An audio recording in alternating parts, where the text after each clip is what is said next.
Chhattisgarhi video देखने के लिए हमारे चैनल को सब्सक्राइब करें और दबाएं इस बेल आइकन को ताकि हमारे वीडियो के नोटिफिकेशन आपके पास पहुंचे सबसे पहले।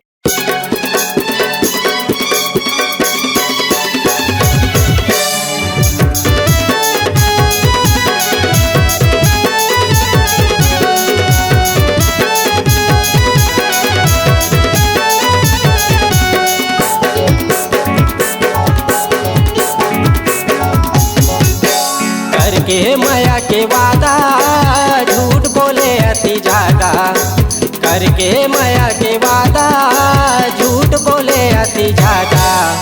कैसे भूला के गोरी तैहा अपनी राधा रे, धोखा वाली हो गे रे रानी, दगा वाली हो गे ज्यादा, धोखा वाली हो गे रे रानी, दगा वाली हो गे ज्यादा।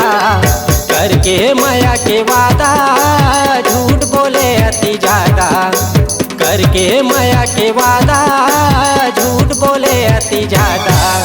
कैसे भूला गे गोरी तैहा अपनी राधा रे, धोखा वाली हो गे वो रानी, दगा वाली हो गे ज्यादा, धोखा वाली हो गे रे रानी, दगा वाली हो गे ज्यादा।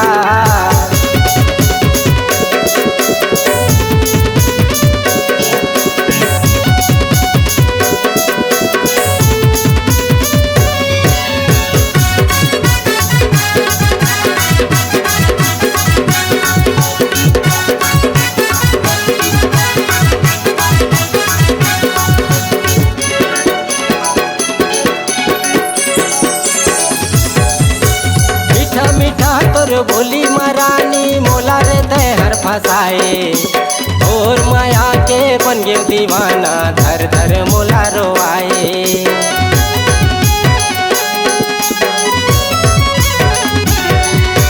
मीठा मीठा तोर बोली मरानी मोला रे तैहर फसाए, और माया के हो गे दीवाना, धर धर मोला रोआए। और माया के हो गे दीवाना, धर धर मोला रोआए। करके माया के वादा झूठ बोले अति ज्यादा, करके माया के वादा झूठ बोले अति ज्यादा। कैसे भूला गे गोरी तैहा अपनी राधा रे, धोखा वाली हो गे काबू, दगा वाली हो गे ज्यादा, धोखा वाली हो गे रे रानी, दगा वाली हो गे ज्यादा।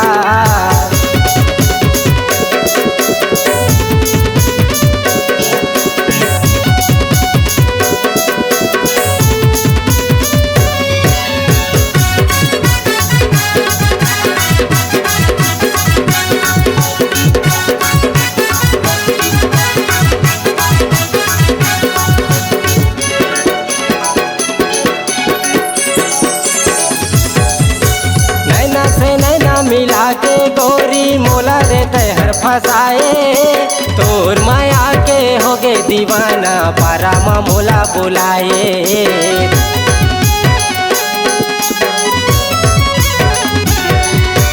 नैना से नैना मिला के रे गोरी मोला ये तय फसाए, तोर माया के हो गे दीवाना, पारामा मोला बुलाए। तोर माया के हो गे दीवाना, पारामा मोला बुलाए। करके माया के वादा झूठ बोले अति ज्यादा, करके माया के वादा झूठ बोले अति ज्यादा।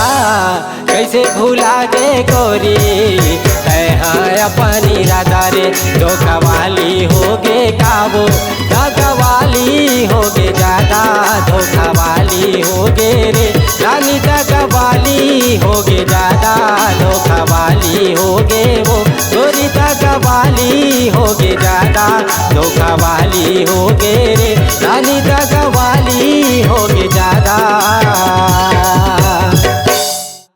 अगर आप अपनी आवाज को एक नया आयाम देना चाहते हैं तो चले आइए मल्टी ट्रैक डिजिटल रिकॉर्डिंग के लिए संपर्क करें HK म्यूजिक कंपनी, कोटा डबरी, चांपा, छत्तीसगढ़। मोबाइल नंबर है 9329238487 और 80 85380339।